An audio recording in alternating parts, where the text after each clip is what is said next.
सुप्रभात। कैसे लगे भगवान में मन?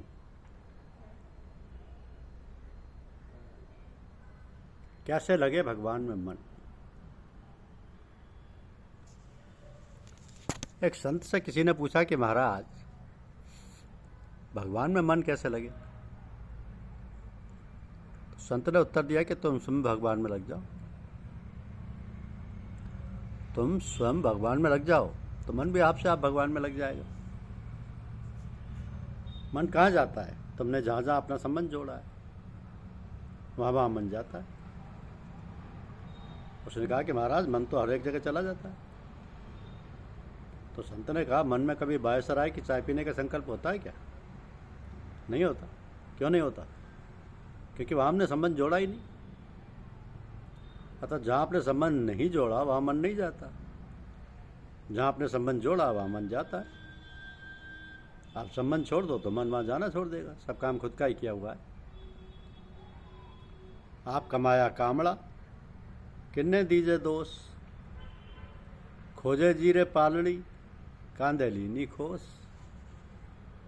अपने ही द्वारा किए गए काम में किसको दोष दें? खोजे जी नाम के एक ठाकुर के गांव पालड़ी के लोग खोजे जी की पालड़ी कहकर पुकारा करते थे। एक बार खोजे जी के गांव में एक बहुत बड़ा कांदा यानी प्याज पैदा हुआ।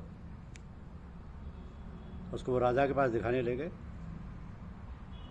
राजा के पास ले जाने से उस गांव की कांदे की पालड़ी नाम से प्रसिद्धि हो गई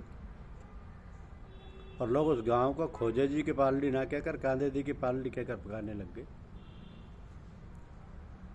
तो खोजे जी की पालड़ी कांदे लीनी खोस। अगर खुद का विचार पक्का होगा तो उसको खुद ही मिटा दोगे। अगर उसको पूरा मिटाना चाहते हो पर अपनी शक्ति से वह मिटता नहीं, तो ऐसी अवस्था में आप रो दोगे। यह विद्या हम सबने बालकपन में काम में ली है। बालकपन में कौन सा काम रोने से नहीं हुआ? रोने से सब काम। छोटा बच्चा रो रो कर अपने मन की बात पूरी करा लेता है। ये रोना आपके हमारे सबके काम में लिया हुआ है। अतः भगवान के आगे रो पड़ो। तो भगवान को झक मार कर आना पड़ेगा।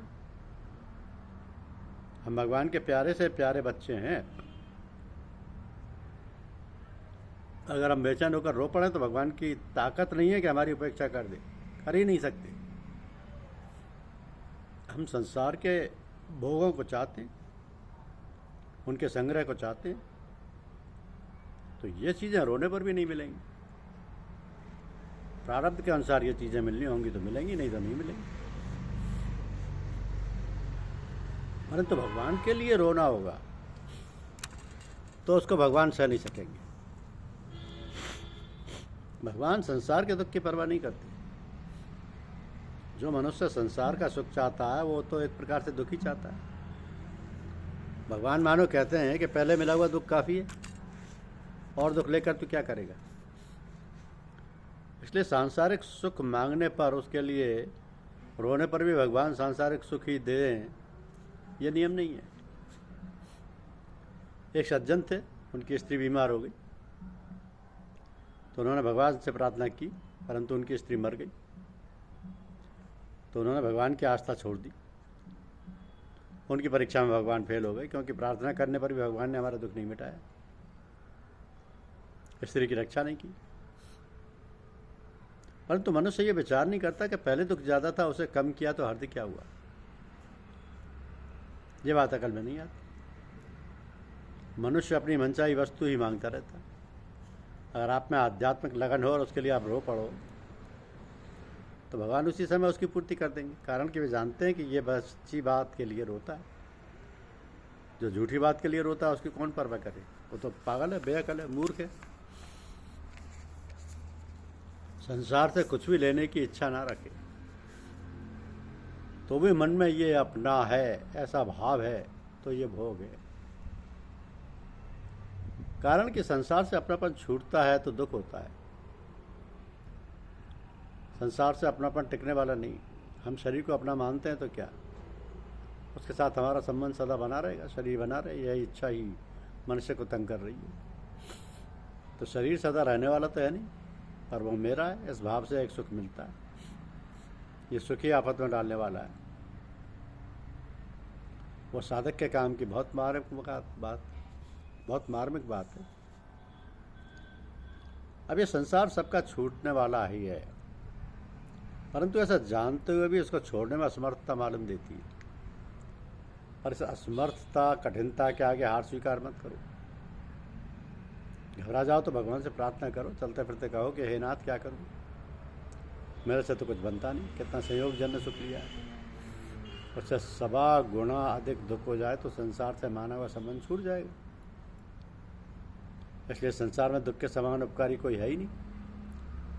पर वो दुख भीतर से होना चाहिए। परिस्थिति जन्य दुख बाहर से आता है, पुत्र नहीं है, धन नहीं है, मान नहीं है, ये नहीं है, वो नहीं है, ये सब बाहर के दुख हैं।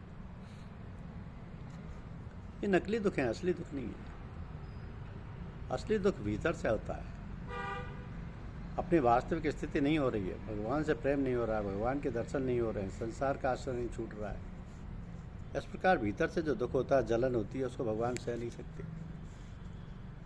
भगवान का स्वभाव है वज्रादपि कठोराणी मृदुनी कस्मादपि, अर्थात भगवान भक्त के हित के लिए कठोरता में तो वज्र से भी कठोर है। वज्र पड़े तो पर्वत के भी टुकड़े टुकड़े कर दें, ऐसे वज्र से भी कठोर है। और कोमलता में वह पुष्प से भी कोमल है। संतों के लिए आया कि संत हृदय नवनीत समान, कहा कबिन्य पर कहे न जाना, निज परिताप द्रवई नवनीता, पर दुख द्रवई संत सुपनीता। मक्खन तो अपने ही ताप से पिघल जाता है, पर संत दूसरे का दुख देखकर पिघल जाते हैं। जब संत दूसरे का दुख सह नहीं सकते, तब संतों के इष्ट भगवान दूसरे का दुख कैसे सह सकते? तो भगवान का ही तो स्वभाव संतों में आता है। भगवान बड़े भारी सूरवीर हैं, परंतु दूसरे के असली दुख को सहने में बड़े कायर हैं।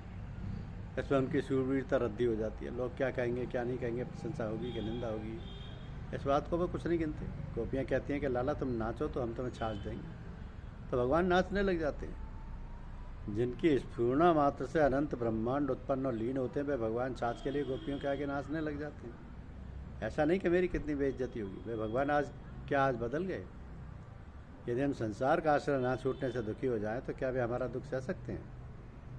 नहीं सह सकते। उनकी कृपा से हमारा संसार का आश्रय छूट जाएगा। धन्यवाद। YouTube चैनल को लाइक और सब्सक्राइब अवश्य कीजिए। शुक्रिया।